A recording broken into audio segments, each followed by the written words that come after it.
Morning all of you. Welcome to GP study live.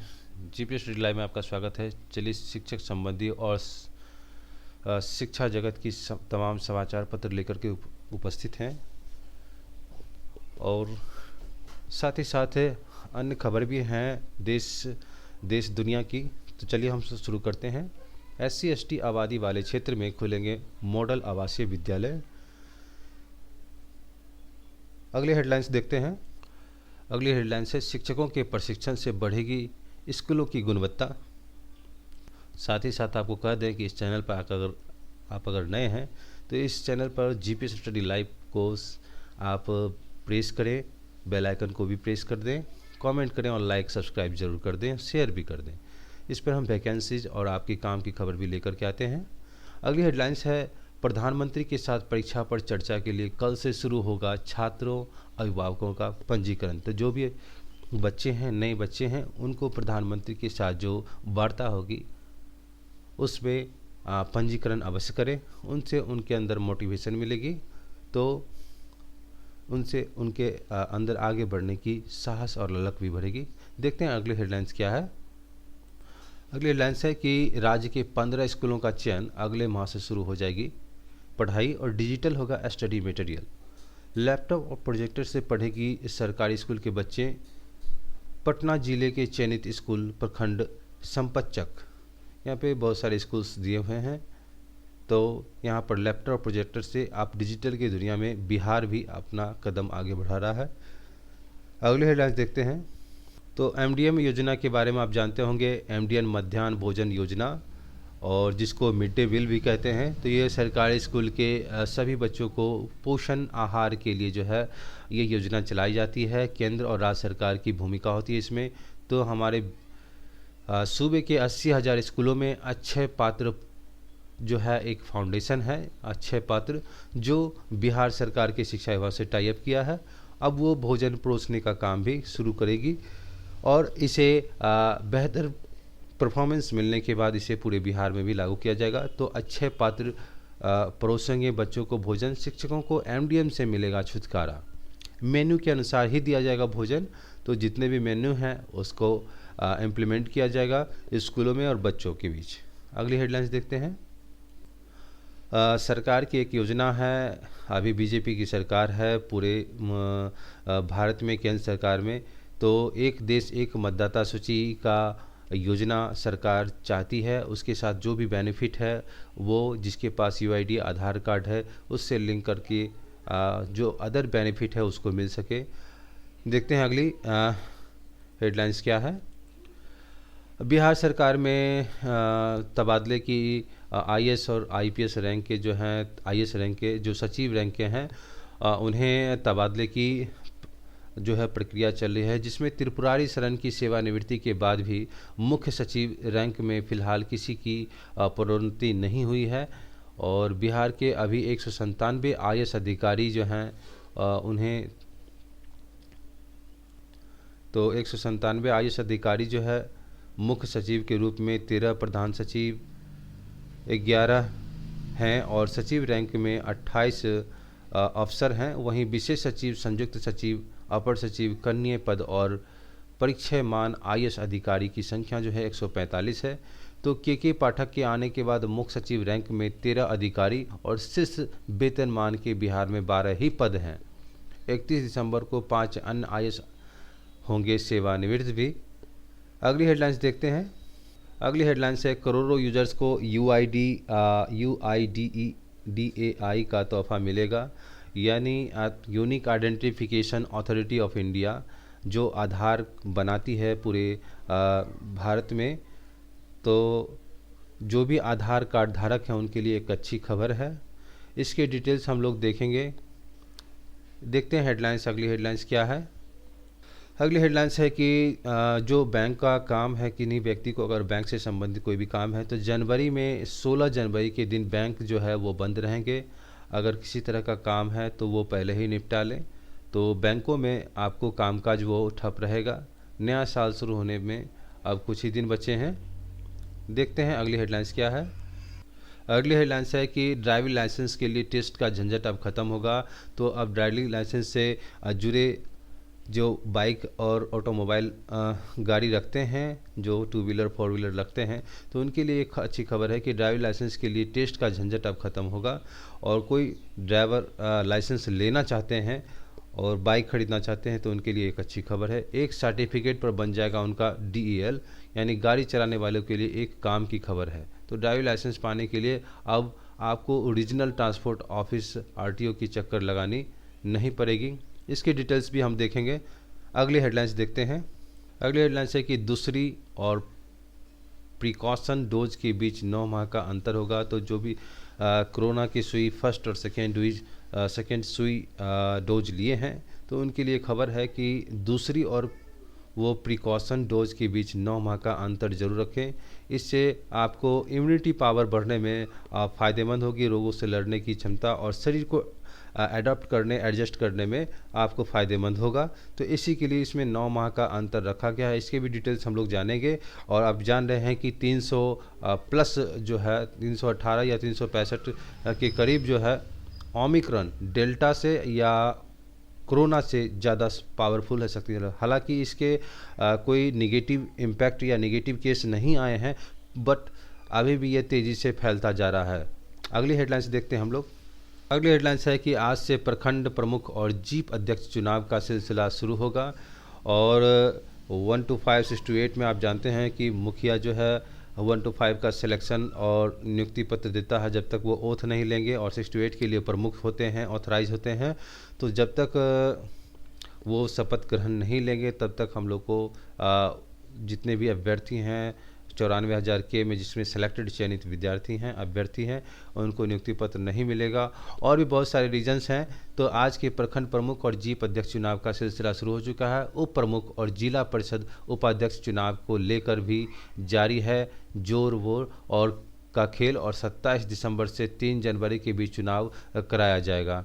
तो प्रमुख पद पर आरक्षण की स्थिति भी इस प्रकार दिया हुआ है। और प्रमुख पद पर जो है आरक्षण की स्थिति इस प्रकार से आपको दिया हुआ है। और 11 से 42 पदों पर होगा चुनाव, जिसमें 38 जिला परिषद अध्यक्ष, 38 जिला परिषद उपाध्यक्ष और 533 प्रखंड प्रमुख और 533 प्रखंड उप प्रमुख होंगे। अगली हेडलाइंस हम लोग देखते हैं। नए साल से GST के नियम में कुछ बदलाव किए जा रही है केंद्र सरकार।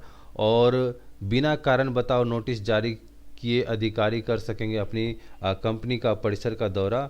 तो 1 जनवरी से अगर चप्पल जूते और कपड़ा खरीदना हो जाएगा और महंगा।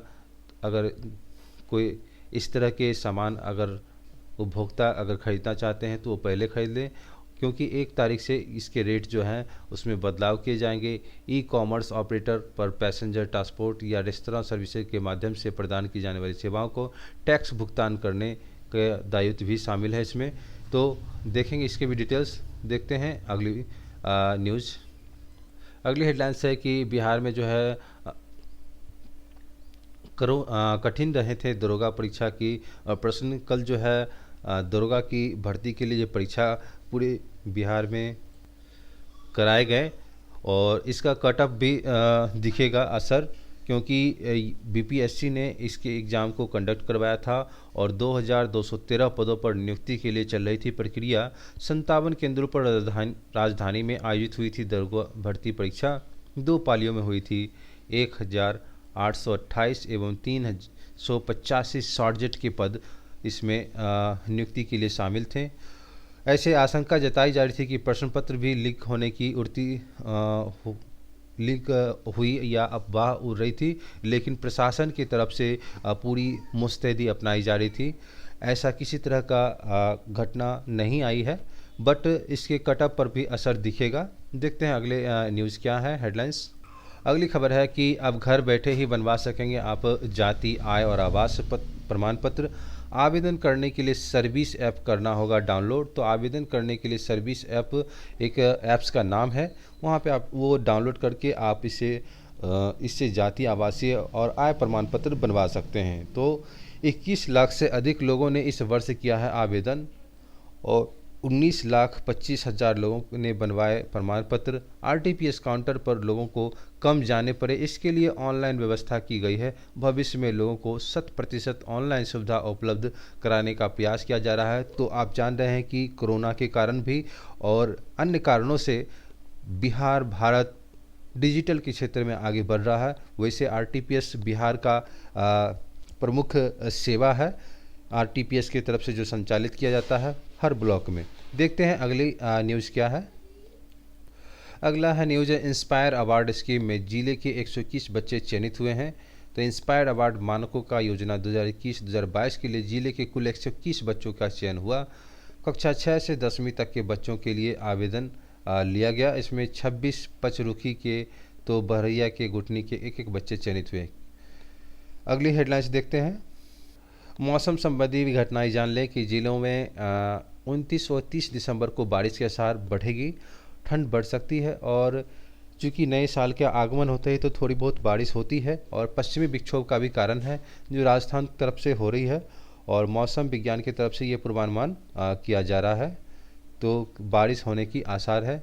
अगली हेडलाइंस हम लोग देखते हैं। चलिए खबरों को विस्तार से हम लोग जानते हैं। अमेरिकन टावर कॉरपोरेशन एटीसी एवं अमेरिकन टावर कॉरपोरेशन इस अभियान को आर्थिक मदद करेगा। चूँकि लैपटॉप और प्रोजेक्ट से पढ़ेगी सरकारी स्कूल के बच्चे, जिसमें सरकारी विद्यालय पढ़ने वाले के लिए एक फ़ायदेमंद साबित होगी। तो अभियान ये जो है अमेरिकन टावर कॉरपोरेशन इस अभियान को आर्थिक मदद करेगा और संचालन शिक्षा विभाग की मदद से अमेरिकन इंडियन फाउंडेशन करेगा। अभियान को एटीसी सिस्टम लैब प्रोग्राम नाम दिया गया है। जिला कार्यक्रम पदाधिकारी मनोज कुमार का कहना है कि राज्य सरकार शिक्षा में व्यापक बदलाव करना चाहती है और इसके मद्देनज़र पटना जिला के संपतचक पंचायत में 5 स्कूलों का चयन किया गया है। अगली खबर का डिटेल्स देखते हैं। अगली खबर से है कि आधार कार्ड धारकों के लिए जो है एक अच्छी खबर है। Unique identification authority of India ने देश भर के 166 स्टैंड अलोन आधार एनरोलमेंट और अपडेट सेंटर खोलने की तैयारी कर रहा है। UIDAI ने बयान जारी कर इस बात की जानकारी दी। फिलहाल 166 आधार सेवा केंद्र में से 55 परिचालन में हैं और इसके अलावा बैंक हो गए, आपको बैंक, डाकघरों तथा राज्य सरकारों द्वारा जो है इसका 52,000 आधार नामांकन केंद्रों का संचालन किया जा रहा है। UIDAI की तरफ से जारी बयान में कहा गया कि UIDAI की योजना 122 शहरों में 166 एकल आधार एनरोलमेंट सेवा केंद्र को सप्ताह के 7 दिन खोला जाता है। आधार केंद्रों ने दिव्यांग व्यक्तियों के सहित 70 लाख लोगों को जरूरत को पूरा करेगा। मॉडल ए के आधार सेवा केंद्र की क्षमता प्रतिदिन 1000 नामांकन और अपडेट रिक्वेस्ट को पूरा करने की है। वहीं मॉडल बी के केंद्र में 500 और मॉडल सी में 250 एनरोलमेंट और अपडेशन होती है। तो एक देश एक मतदाता सूची का भी चर्चा है। इसमें विधि आयोग ने 2015 में अपनी 255वीं रिपोर्ट के मतदाता सूची के एकीकरण की सिफारिश की थी। इससे पहले 1999 और 2004 में चुनाव आयोग भी एकल मतदाता सूची पक्ष ले चुका है। फिलहाल आधार और मतदाता पत्र पहचान पत्र को जोड़ने की दिशा में बढ़ते कदम को देखते हुए इस लंबित चुनाव सुधार के मामले में प्रगति की उम्मीद है। हाल ही में प्रधानमंत्री कार्यालय में चुनाव आयोग के अधिकारियों से चर्चा में एकल मतदाता सूची को लेकर लंबित सुधार पर चर्चा भी की। देश में मतदाता सूची से जुड़ी व्यवस्था पर डालते हुए एक नज़र, इसलिए देश में चुनावों को जिम्मेदारी संवैधानिक संस्थाओं के चुनाव आयोग और राज्य चुनाव आयोग पर है। चुनाव आयोग संसदीय चुनाव और राज्य विधानसभा व विधान परिषद के चुनावों की जिम्मेदारी संभालता है। वहीं राज्य चुनाव आयोग संबंधित राज्य में पंचायत और निकाय चुनाव की व्यवस्था देखते हैं। तो सभी राज्यों में अलग नहीं है सूची। राज्य चुनाव आयोग की संबंधित राज्यों में वहाँ के कानून के अनुसार अधिकार मिले हुए हैं। इसमें जो है इसलिए है एकीकरण की जरूरत कि देश में अलग अलग स्तर पर साल भर कोई ना कोई चुनाव होता रहता है। इससे बहुत ज़्यादा अपव्यय होता है। इसे देखते हुए कई बार इस तरह की मांग उठी है और इससे श्रम और संसाधन की बचत होती है। दूसरी खबर है कि 2 वस्तुओं से हो सकता है एकीकरण। मतदाता सूचियों के एकीकरण के लिए 2 रास्ते हैं। पहला रास्ता है केंद्र सरकार राज्य चुनाव आयोग को अलग अलग मतदाता सूची बनाने का अधिकार देने वाले संवैधानिक प्राविधान को बदलाव करे। इसके लिए अनुच्छेद 243 के और 243 ZA में संशोधन की जरूरत है। 243 के और 243 ZA में ये अनुच्छेद है, इसमें संशोधन अगर करती है तो इसमें पंचायत एवं निकाय चुनावों के लिए राज्य चुनाव आयोग को अधिकार दिए गए हैं। दूसरा रास्ता है कि केंद्र सरकार राज्यों को निर्देश दे कि वे अपने संबंधित कानून में बदलाव करते हुए राज्य चुनाव आयोग को पंचायत एवं निकाय चुनाव के लिए चुनाव आयोग की मतदाता सूची का ही प्रयोग करना प्राविधान करे। अगली है डिटेल्स देखते हैं। ड्राइविंग लाइसेंस के लिए टेस्ट का झंझट खत्म, एक सर्टिफिकेट पर बन जाएगा DL। गाड़ी चलाने वालों के लिए काम की खबर ये है कि ड्राइविंग लाइसेंस पाने के लिए अब आपको रीजनल ट्रांसपोर्ट ऑफिस RTO के चक्कर लगाने, लंबी लंबी लाइनों में लगने की ज़रूरत नहीं है। केंद्र सरकार ने ड्राइविंग लाइसेंस बनवाने के लिए नियम को बेहद आसान कर दिया है। ड्राइविंग लाइसेंस के लिए नियमों के लिए किए गए संशोधन के मुताबिक अब आपको किसी तरह का कोई ड्राइविंग टेस्ट RTO जाके देने की ज़रूरत नहीं है। और केंद्रीय सड़क परिवहन और हाईवे मंत्रालय ने इस नियमों को नोटिफाइड कर दिया है। ये नियम इसी महीने से लागू हो चुके हैं और इस नए बदलाव से करोड़ों लोगों को अपनी ड्राइविंग लाइसेंस के लिए RTO की वेटिंग लिस्ट में पड़ी है बड़ी राहत मिलेगी। मंत्रालय की ओर से उन एप्लीकेंट्स को ये सूचित किया गया है कि जो ड्राइविंग लाइसेंस पाने के लिए RTO में अपने टेस्ट का इंतजार कर रहे हैं, अब वो ड्राइविंग लाइसेंस के लिए किसी भी मान्यता प्राप्त ड्राइविंग ट्रेनिंग स्कूल में अपना रजिस्ट्रेशन करवा सकते हैं। उन्हें ड्राइविंग ट्रेनिंग स्कूल से ट्रेनिंग लेना होगा और वह अपनी टेस्ट को पास करना होगा। स्कूल की ओर से एप्लीकेंट्स को एक सर्टिफिकेट दिया जाए। अगली हेडलाइंस देखते हैं डिटेल्स उसके। अगली हेडलाइंस है कि दूसरी और प्रिकॉशन डोज के बीच 9 माह का अंतर है। तो PM मोदी ने शनिवार रात राष्ट्र के नाम संबोधन की थी और घोषणा भी की थी। देश में लगाए जा रहे हैं कोविशील्ड और कोवैक्सीन के टीके।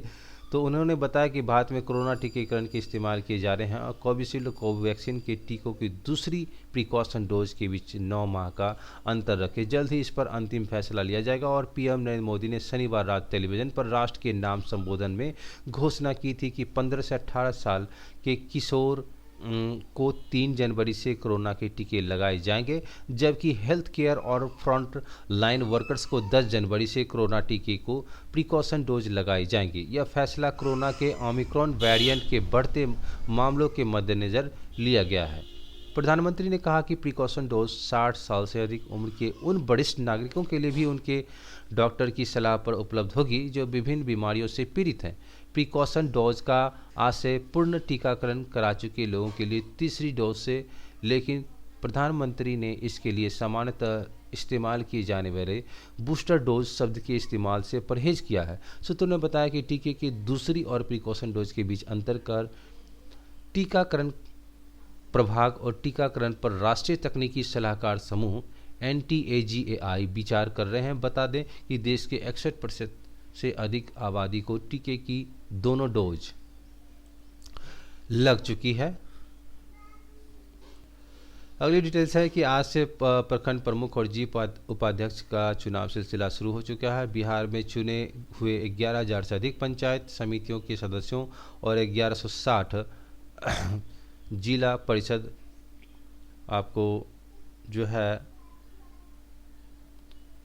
की बीच सोमवार पंचायत समिति प्रमुख एवं जिला परिषद अध्यक्ष चुनने की होड़ लगी हुई है। इसी तरह प्रमुख, उप प्रमुख और जिला परिषद अध्यक्ष पद चुनाव लड़ने वाले उम्मीदवारों के बीच पंचायत समिति सदस्यों और जिला परिषद सदस्यों को रिझाने की होड़ मची है।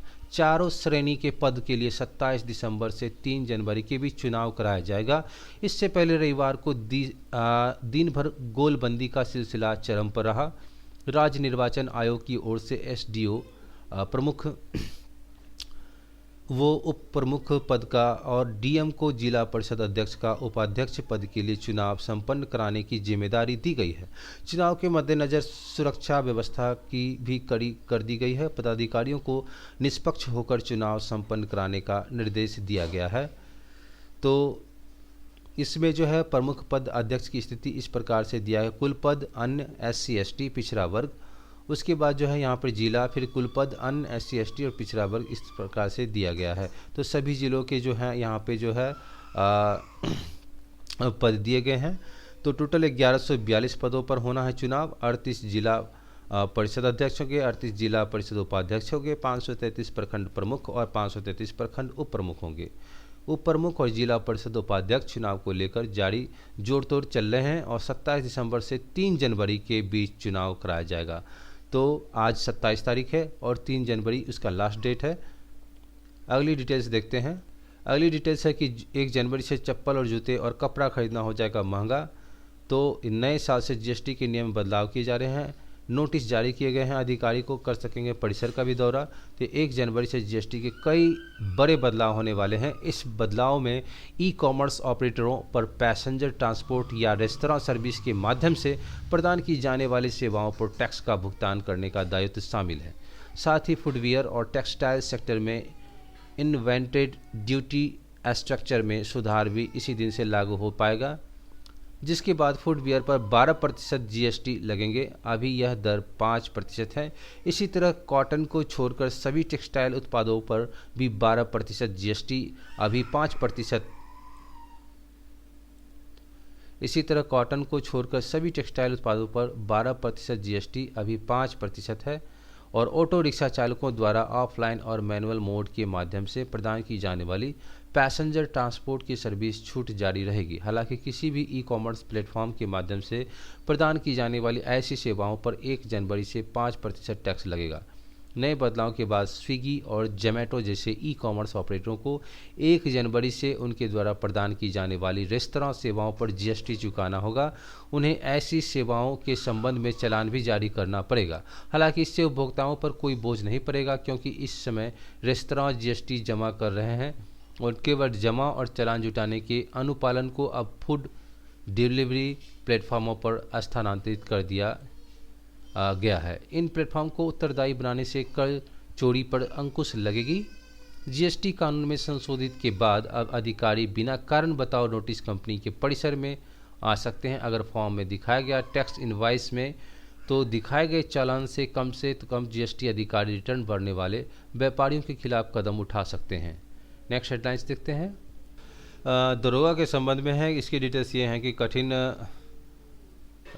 जो एग्ज़ाम हुए हैं दरोगा भर्ती के, इसके कटअप पर असर दिखेगा। BPSC की ओर से 2213 पदों पर नियुक्ति चलने की प्रक्रिया हुई। इसमें 57 केंद्रों पर राजधानी में आयोजित हुई दरोगा की भर्ती। 2 पालियों में हुई थी परीक्षा। 1828 पद थे इसमें। उसके बाद 385 सार्जेंट पद था।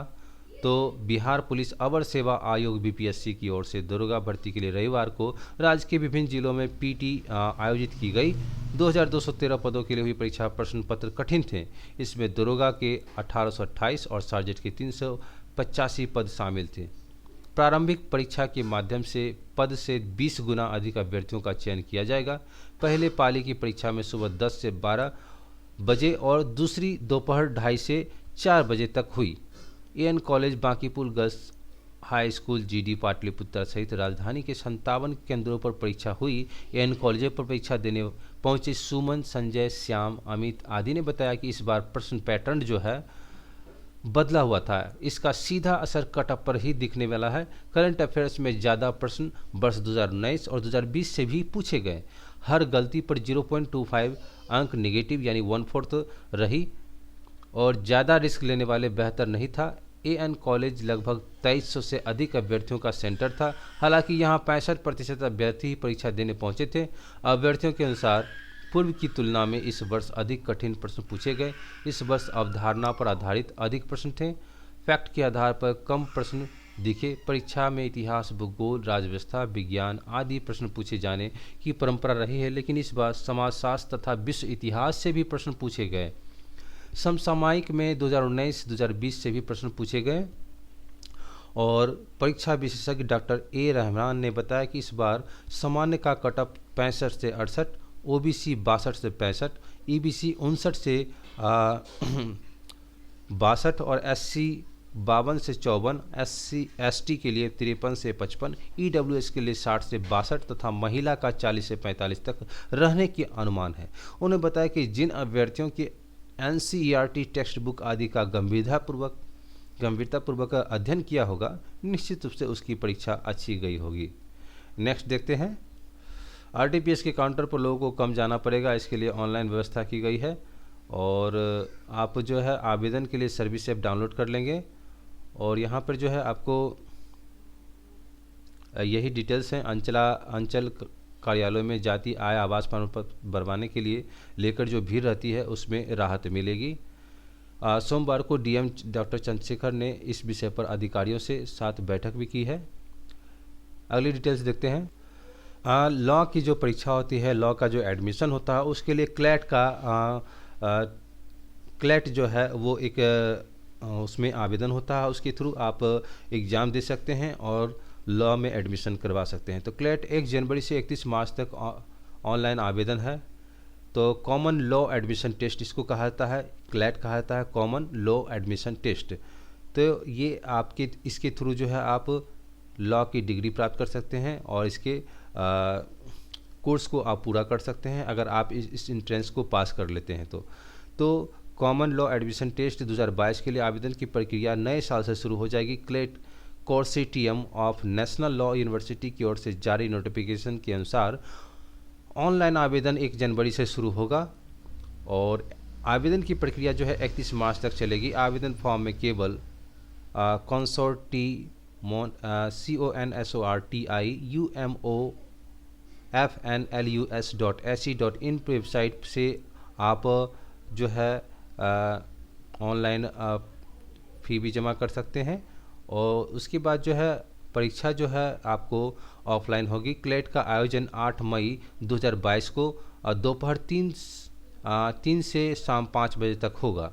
ये टाइमिंग दिया गया है क्लैट का जो ये 2022 से शुरू हो जाएगी 8 मई को और 3 बजे से शाम 5 बजे तक चलेगी। तो NLU के इंटीग्रेटेड LLB एवं LLM जैसे जो पाठ्यक्रम होते हैं जिसको ग्रेजुएट लेवल का जो होता है उसके बाद मास्टर कोर्स होता है, तो अभ्यर्थी देश के कई सरकारी और निजी लॉ कॉलेज में भी आवेदन कर सकते हैं। मोबाइल और ईमेल से करना होगा आपको रजिस्ट्रेशन। क्लैट परीक्षा की शामिल होने वाले परीक्षार्थियों को मोबाइल नंबर और ईमेल आईडी का उपयोग कर रजिस्ट्रेशन करना होगा। रजिस्ट्रेशन के बाद सत्यापन के लिए दिए गए मोबाइल नंबर पर एक OTP भेजा जाएगा। मोबाइल नंबर के मान्य होने के बाद मोबाइल नंबर और पंजीकरण के समय दिए गए पासवर्ड का उपयोग करके लॉगिन किया जा सकता है और क्लैट कॉन्सोर्टियम से सलाह दी है कि अभ्यर्थी अपना नाम और माता पिता का नाम को सही ढंग से लिखें, बाद में इसमें परिवर्तन उम्मीदवारी को आयोग कर सकता है। आवेदन जमा होने और भुगतान करने के बाद अभ्यर्थी प्रोग्राम श्रेणी और BPL फील्ड नहीं बदल सकते हैं। इसलिए यदि किसी भी चरण में जानकारी गलत पाई गई तो यह प्रमाण पत्र के बीच कोई विसंगति तो आवेदन रद्द कर दिया जाएगा। नेक्स्ट देखते हैं डिटेल्स। इंस्पायर्ड स्कीम जो है इसमें आपको कक्षा 6 से 10वीं के बीच जो है आवेदन, इसमें इंस्पायर अवार्ड स्कीम जिले के 121 बच्चे में चयनित किए गए। तो यही कुछ खबर थी जो आपके बीच हम लेकर के आए। कुछ वैकेंसीज हैं वो भी हम लेकर के आएंगे।